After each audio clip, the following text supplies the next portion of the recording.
كلنا وشفاؤنا كلنا وقيامتنا كلنا.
Blind guides who strain out a net and swallow a cat.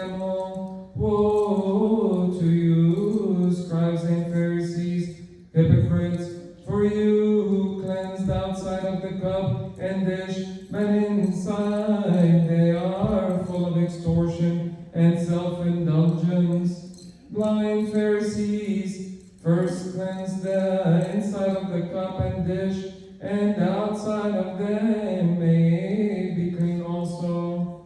Woe to you, scribes and Pharisees, hypocrites, for you are like whitewashed tombs, which indeed appear beautiful outwardly, but inside are full of dead men's bones and all uncleanness. Even so you are outwardly appear righteous to men, but inside you are full of hypocrisy and lawlessness. Woe to you, scribes and Pharisees, hypocrites, because you build the tombs of the prophets and adorn the monuments of the righteous, and say, if we had lived in the days of our fathers, we would have not been partakers with them in the blood of the prophets.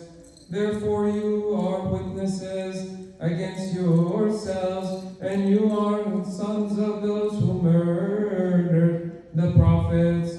Fill up then the measure of your father's guilt, serpents, brood of vipers. How can you escape the condemnation of hell? Therefore, indeed, I send you prophets, wise men, and scribes. Some of them you will kill and crucify, and some of them you will scourge in your synagogues and persecute from city to city, and that on you may come all the righteous blood shed on the earth, from the blood of righteous Abel to the blood of Zechariah, son of Berechiah, whom you murdered between the temple and the altar. Surely I say to you, all these things will come upon this generation. O Jerusalem, Jerusalem, the one who kills the prophets and stones those who are sent to her. How often I wanted to gather your children together, as a hen gathers her chicks under her wings, but you were not willing. See, your house is left to you desolate.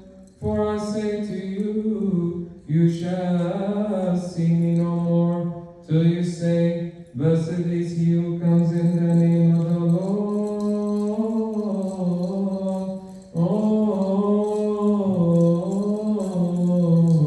Glory be to God forever.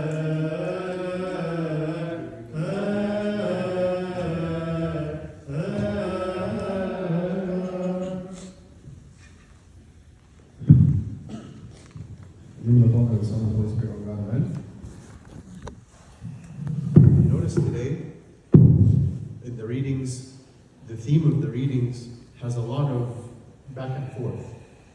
So when we read in the Acts of the Apostles, we see one of the defenses of St. Paul when he's standing before kings. And here Christ is saying an entire, basically, and we call this the gospel of the woes. Because this is where Christ responds to the Pharisees and to the Jews and to the scribes about their beliefs and the things they are preaching. In Christianity, responding is a very important concept. The art of responding is something very important for us. We need to know how to respond. We need to understand the difference between responding and reacting, so on and so forth. So today we will talk about a few points very quickly. Number one, the relevance in responding for us as Christians. For us as Christians. Number two, responding versus reacting. Responding versus reacting. Thirdly, vital fortifying weapons, things that help us in strengthening our responses, like tools that we can use in order for us to know how to respond properly and correctly and spiritually. And lastly, things to avoid 100% of the time when it comes to arguments or debates or things like this when it comes to Christianity. First of all, the relevance of responding for us as Christians. Number one, it clarifies and defines our beliefs. being able to respond to other people, being able to respond when we are asked, being able to respond or know the truth, clarifies and defines our beliefs as Christians. And this is very important because in a world filled with atheism and filled with hatred towards religion, especially against Christianity, it's important for us to clarify in our minds and our hearts first our beliefs and our faith. Number two, it reveals the truth to accusations or arguments against our faith. Many times when people say certain things outside, whether at work or we hear back home or whatever the case may be, whenever we search on YouTube, for example, for sermons or things like this or debates, we see these all the time, right? That convince me, whatever, right? Whenever we see these responses, it helps us, right? Because we're able to track back and go to the scripture where all this stuff is said, and it reveals the truth to accusations. Many of us have questions all the time. How can I respond when someone says, or what is, somebody said that the Bible contradicts itself and kaza, kaza, kaza. Where do I respond? Whenever we know how, whenever we focus on this research and this knowledge we gain helps us to reveal the truth of the accusations and arguments against our faith. Thirdly, an accurate response will affect the direction of a conversation. Many times in our world today, our time is filled with very pointless conversations that do not build. Many times when we have an intellectual conversation, it ends up being us who are driving the ship, where we are the ones in control of the conversation. Many of us wonder, how did we go from speaking peacefully to throwing things at each other? When you see some of the funny things that happen, for example, in some of the shows, for example, like sports shows in Egypt, especially, and things like that, and you end up seeing like these funny videos of like, because someone said, they were commenting on a soccer match, Al-Ahli with Zamalek or whatever. How did it get from this to them like throwing stuff at each other, insulting each other? Actually, it's very important for us to realize something. Whenever there's a lack of intellect in a conversation, or a conversation that has no density, no value to it, it ends up being like a car being driven without a steering wheel. So it's important for us to understand that having an intellectual and accurate conversation that has somebody questioning and us being able to respond and control our response will help us in controlling the direction of conversations, which leads ultimately to peace and to understanding rather than hatred. And of course, it's important, being able and having the knowledge to respond is so important, because sometimes we end up, especially sometimes this is associated, unfortunately, with us as Egyptians, حتة الفتي, right? When we say, for those who don't speak, I will explain what it is. So when لما نقول مثلا حد بيفتي, it's like knowing half truths or not the full truth, but it's like, you give an answer anyways. There was this funny comedy show one time where somebody in the street in Egypt, they went and they did like one of those interviews, like they do it all the time here. And they said, do you know the directions to such and such store? And every single person said, yes, I do. But every single person gave a different direction. Every single, a different part of town, right? This is the idea, wanting to respond. Of course, this is done out of helpfulness, right? I want to be helpful as much as possible, but I end up saying things that are not very knowledgeable. And in today's world, because we live in the age of information, people are able to catch on to this very quickly. So being able to respond it's very important, because it teaches me when to be silent, when to say I don't know or I will research, and when to respond, when to say something. Sometimes a non-response is a strong response. Sometimes me not saying anything or saying I don't know is actually a very big point for me, even though sometimes we think, oh, they're going to look at me like I'm dumb, like I don't know what I'm talking about. No, actually, people respect the idea that I don't know something and that I'm researching, the proof of which some of the highest paid careers out there today are researchers. Those who have PhDs and spend their entire life researching are some of the people that are very successful in their careers. These are people who spend their time saying, I don't know, and I'm looking for the truth. For 40 years of their life, they're searching for the truth. And guess what? Every day they're finding out something new. So the idea of I don't know or I'll get back to you, we have to get out of our head that if I don't know something, it means that I'm weak in an argument. Of course, there's a difference between this and negligence. I'm not saying that, all right, look, Abun is saying I don't need to know, That's it. Every time, I don't know, yay, لا مش كده. But what I'm saying is, when we have arguments sometimes, and we truly don't know something, there's no problem with saying, I will get back to you on this. Or I don't know, let me look at this and get back to you. I do this with the youth all the time. All the time, the youth sometimes come up with questions that are very sensitive. Even if I know the response, but not 100%. If I know a response by maybe like 95%, I will still ask for them, like, look, I know that the answer is this, but let me get back to you and confirm the source. This way they know that I have a source. This way they know, right, that I'm not just talking and saying things and that's it. I have some kind of base to stand on. Does that make sense? Okay. So this is the relevance and importance of responding for me as a Christian. And in the Bible and in our tradition, many legendary debaters and things, people were able to respond. Christ, of course, as we see in the gospel today, Christ was legendary. He was amazing at debating. He knew when to respond, when not to respond. And from how wise he was, this is what made the Pharisees and the Jews want to kill him. Because he made them look bad, not because he was trying, like it's not like a rap battle, right? It's not like, they're standing there, saying verses at each other, like, oh, like, no, مش كده خالص. It's not like this at all. Christ was standing there, right? Whenever they came up to him with something that they're preaching, he was able to respond. And sometimes his response was a non-response. Like with the sinful woman, when he started drawing on the sand. Many of us think that when he was drawing on the sand, there's contemplations that say he was drawing out their sins or something like this. Actually, no. In this instance, when they brought him the woman who was caught in the action, they were saying this woman was caught in the action, and he was known as a reputable rabbi. And so when he drew on the sand, it was actually in response to them that I don't care about what you're saying, because he had in mind this woman. This was a response to their nonsense and judgment of this woman. Okay? So Christ was a legendary debater and knew when to talk, when not to talk. The man born blind. The week of the man born blind is coming up soon, right? This man, when Christ created eyes for him, he was put in front of all the elders in the synagogue. And he responded to the point, and they kept asking him, trying to make him fall into one mistake, and they couldn't, to the point, they kicked him out. They kicked him out, right? They cursed him. It says that they cursed him and kicked him out. They insulted him. He knew how to respond. This is a simple man who didn't know much compared to these elders in the synagogue, right? It's very nerve-wracking. So the idea here is it's not always about, how much knowledge or how much reading I know, but it's about the wisdom in my response or the calmness of my response.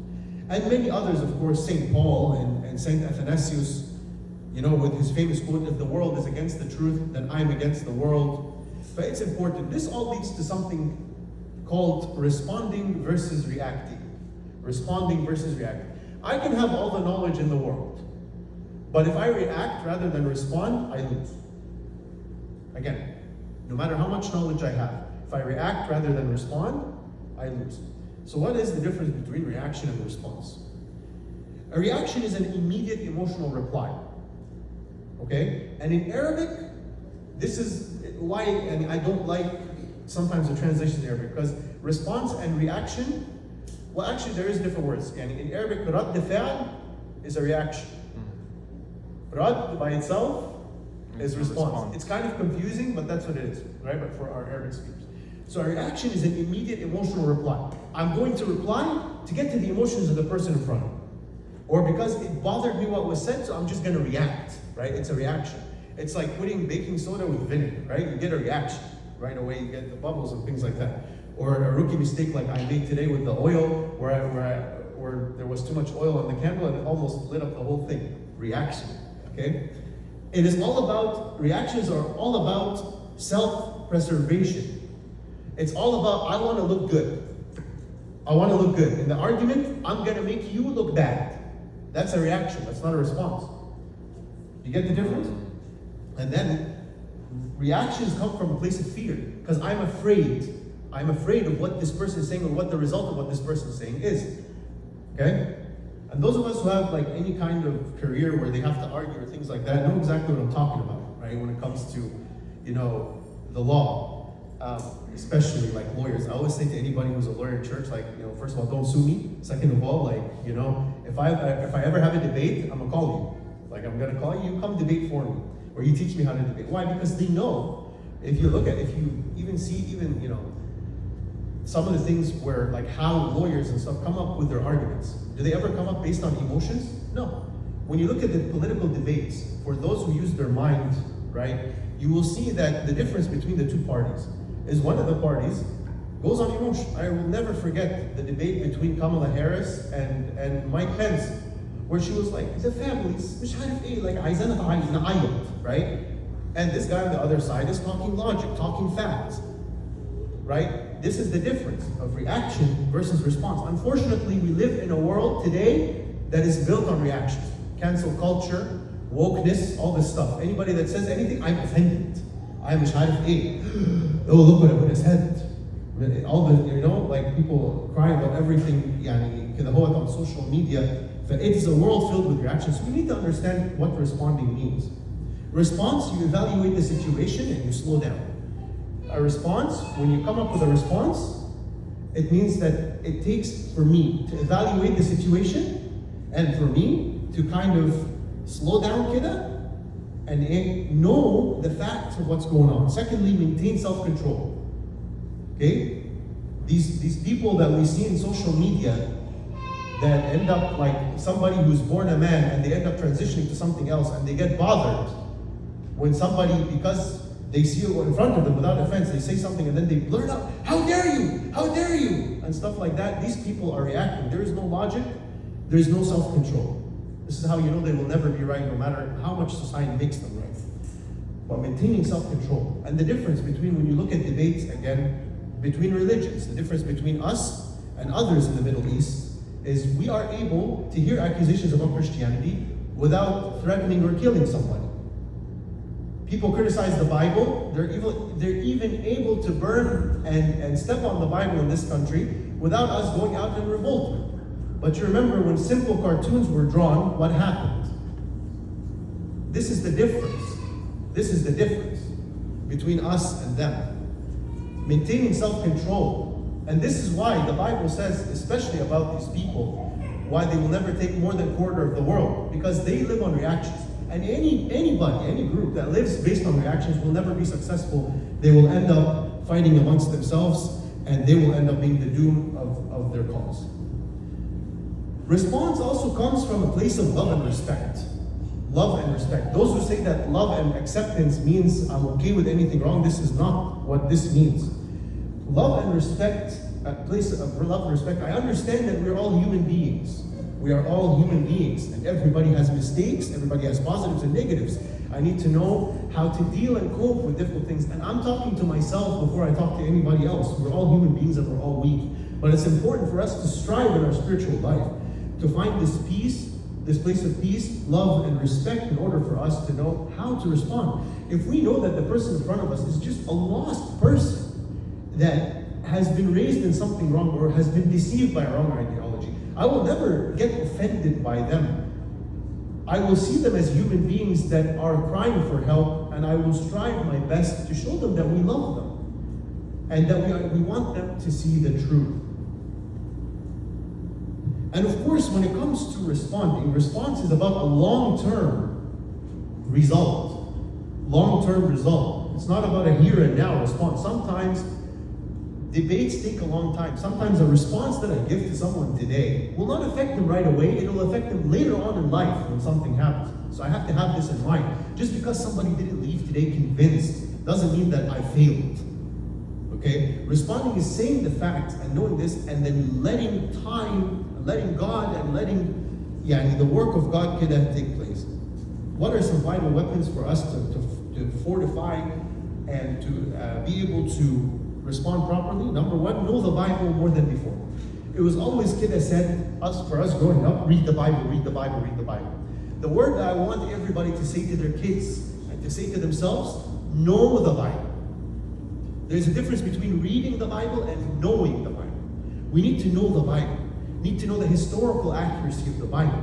We need to understand why certain things are the way they are. Because if we don't and we're just reading, then we just become like people who memorize their books and don't understand anything that's in it. it's important for us to understand and know the scripture very well. Secondly, beware and be aware of what's happening in society without indulging. Sheltering to the point that my kids or I am not aware of what's going on in society is wrong. What this ends up doing is giving us something called a shock. And as human beings, because of our brains, we get curious. So if I don't understand what's going on, then I'm lost. Now this doesn't mean that, okay, Habibi, you want to party? Go ahead. You want to drink? Okay, fine, but drink in front of me. Okay, when you drink in front of Baba, it's okay. No, that's not what I mean. What I mean by this is we need to understand the things that are wrong out there. We cannot hide from our children. We cannot hide from ourselves that there are things we need to understand. And it's not about scaring our kids, but it's about awareness. I need to understand why something is right and why something is wrong. This is something I always grew up with my parents, and thank God Rita's parents, same thing. We come from the same background, where whenever something is said to us, this is wrong, we're always given a reason why growing up. This is why we can make the choice of what's right and what is wrong. So it's important for us to be aware. Thirdly, understand keywords of your surroundings. Understand keywords. In our society today, because it's built on emotions, there are certain keywords that ends up kind of backfiring on people in society. For example, if somebody gets me into an argument that I'm not comfortable with or insults the Bible or something like this, if I say the words, I am offended, 3 words, I am offended, okay? These are magic words. Because everybody around you will say, who's offending someone else, right? Teach your kids this. I am offended. When you tell us I'm offended, they will respect you. Backfire on them.